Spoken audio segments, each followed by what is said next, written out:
En el nombre del Padre, del Hijo y del Espíritu Santo. Amén. Señor, envía tu Espíritu Santo sobre el templo de nuestro ser, para que nos purifique y nos ayude a actuar de manera positiva en nuestra comunidad. Que logremos alcanzar una santidad que se manifieste a través de las acciones que realizamos cada día. Amén. Lectura del Santo Evangelio según San Juan.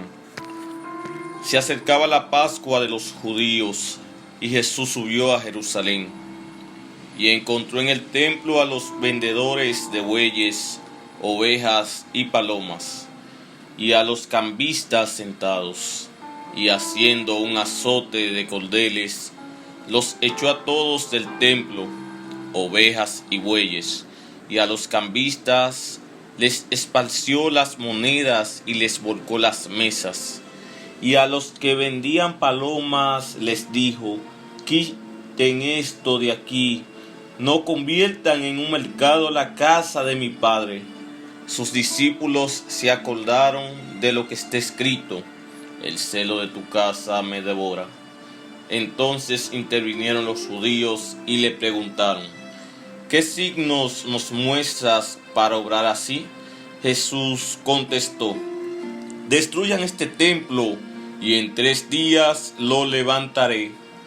Los judíos replicaron: 46 años ha costado la construcción del templo, ¿y piensas tú reconstruirlo en 3 días?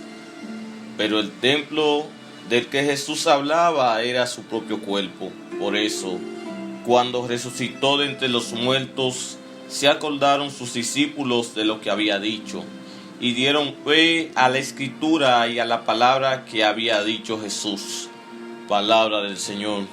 Gloria a ti, Señor Jesús. Queridos hermanos, en este martes de la 32ª semana del tiempo ordinario, celebramos la dedicación de la Basílica de San Juan de Letrán en Roma, la catedral o cátedra de su primer obispo, San Pedro, que dio testimonio de la fe con su propia vida. Fue propiamente la primera iglesia cristiana tras el edicto de Milán, en que se autorizó por el imperio el culto público. En ese orden, el Evangelio de hoy va dirigido hacia el cuidado del templo. La pregunta que abre esta reflexión sería: ¿qué templo debo cuidar o qué templo debo ser? Si nos damos cuenta en la reacción de Jesús al ver su casa, es decir, la casa de su Padre, como un hospedaje, por decirlo en nuestro contexto, es indignante ver tu hogar como un mercader cualquiera. Jesús, que sube al templo para rendir culto como lo hacían los judíos y encontrarse con un lugar de intercambios. Hay que recordar que el pueblo de Israel tenía una identidad que se basaba en el pacto, el templo y la ley. En ese sentido, aquí no se estaba cumpliendo la misión que se conlleva en el templo, que es lugar de oración. Por eso Jesús hace su papel de profeta ante esta situación y muestra su indignación a estas acciones negativas realizadas por los líderes de esa comunidad. En ese orden, vemos a los judíos pidiendo un signo para que Jesús actuara así, y le da testimonio de su muerte y resurrección. Dicho en otras palabras, Jesús anticipa lo que sucederá con el templo de su cuerpo. Si hacemos un paralelismo con otros textos de la Biblia, a los judíos no se le dará más signo que el de Jonás, un signo de conversión para los de Nínive. Así será Jesús para esta generación que busca el mal, su propio beneficio, convirtiendo el templo en lugar donde no se encuentra la paz.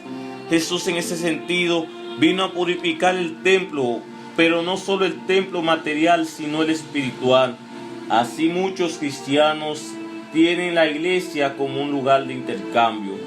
Dios, si me concedes esto, yo te doy esto. Y así no se puede proceder. Más bien la casa de Dios debe ser lugar de santificación para cada uno de nosotros, donde descubramos quiénes somos si nos alejamos de Dios. Pidamos a Dios para que nos ayude a vernos a lo interno, a cuidarnos como templo que somos de su Espíritu, que nos ayude a descubrir la llamada de conversión que nos hace para que actuemos por las sendas del bien. Amén.